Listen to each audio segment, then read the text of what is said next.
Before we would dive into the review, I gotta actually think about the whole ending. What became of Barbara at the end? They did not show that. You know what happened to Barbara? She became Oracle? Yeah. So if somebody hit that shit real good, she ain't gonna be able to feel it. No, she won't. Because do you know what the fucked up thing is? And Batman got the goodie before that happened. Do you know what the fucked up thing is? Is that if you play Batman Arkham Knight, when you see her in the wheelchair and then you do the detective mode shit, you can actually look at her spine and shit, and like I think like it's her last segment of her spine is like big. And I was thinking, I was like, if they could just find some way to kind of fix that part, she could probably walk again, but they'll never do that shit. They will never do that shit. I mean, honestly, don't she eventually get the chance to walk again? I think she does because they found some way to do it.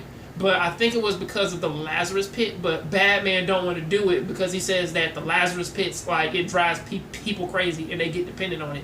So I'm like, hey, if this man like an agent that heals people, you know, then fucking do it. But he's like, I don't want to.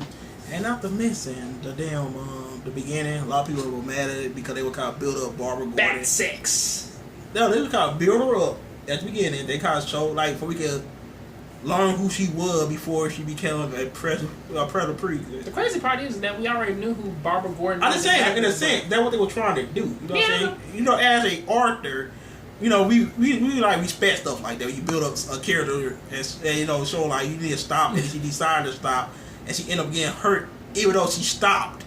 I mean, regardless of anything, man, like I like it because again, it's. Well, you kind of already know, man, where this is going, all right? Because the Killing Joke itself is a perfect symbolism. So, like, it has the perfect symbolism between Batman and Joker. Why is it that they both like hunt each other and stuff like that? And Batman says it himself is that this is the first time which that he wants to talk it out with Joker. He doesn't want to fight him and shit.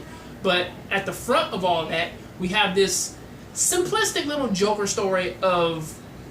Taken a very different way, like with Barbara, because again, this is sort of like the Hannibal the Hannibal movies of like the one that has Ed Norton in it, where that it's actually a battle between two crazy people versus the first one. I think it's Red Dragon, where like it's Hannibal Lecter and this female DA agent. And he's in love with her and stuff like that. So it's a crazy thing there, but people, they just didn't like it because they just boiled it down to, well, Barbara is a powerful woman who's pretty much fiending over a guy while being objectified by a criminal, and then, you know, at the end of it, she just has sex with him, and then that's the end of that. I was like, I was looking at a little bit deeper than that. You know, just saying like it's just a back and forth of like a different take of if Batman and Joker, like this is like the pure obsession of it.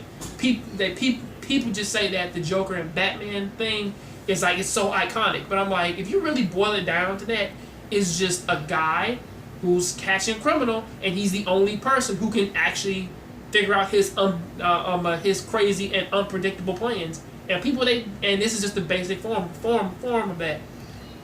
We just hate it. I mean, they just say it should have been just the Joker part.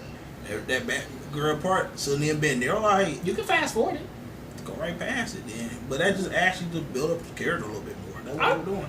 I don't have a problem with it. I know some people. I can see what they mean though, like on the basic form of it. But again, you also got to realize, man, that this is that era where that people are constantly talking about like.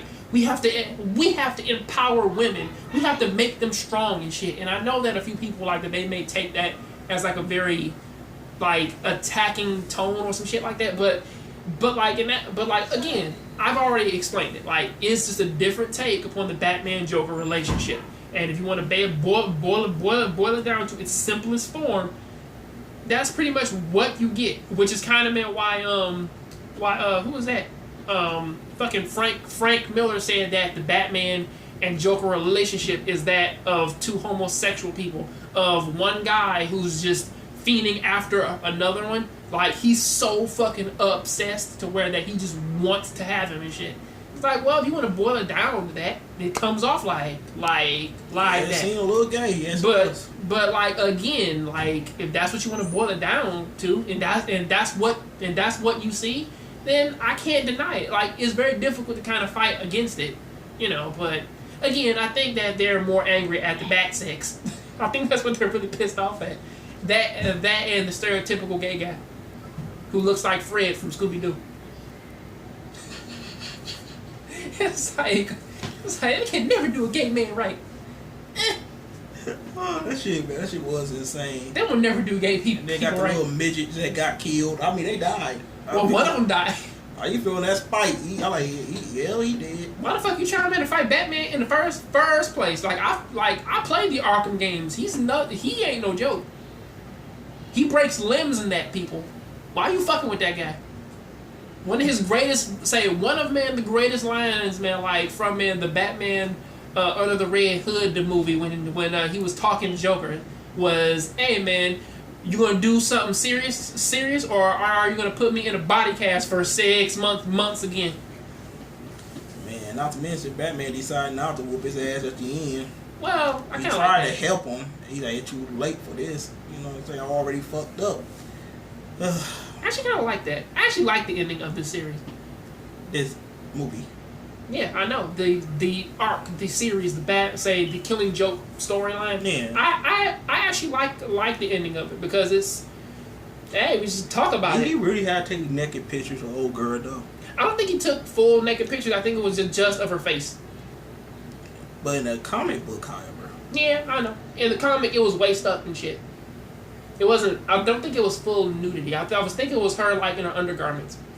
Oh, she was naked in that shit. I was just looking at some of it. Oh well. But anyway, tell you guys, make sure to rate, comment, and subscribe. We're about to dive into like Arthur blog, an anime blog, and a gaming blog. I don't really hate this movie. I actually kind of want more of it. Me too. But hey, listen. But then again, they ain't had Damien in here, so I was kind of upset. Well, now Damien wasn't even like conceived at this point in time. I know. I want a Damien movie again. And also, this one actually kind of takes place a little bit after when Jason Todd dies. You know what messed up though? Damien was inside. We were in. I mean, Batgirl was there where Damien was in another one. So I think that was the New 52 run. That's the New 52 run. This is the pre that. Oh. So this one was when Dick Grayson left because in the animated series Dick Grayson left because of the Batsex shit, because Batman was fucking Batgirl behind his back.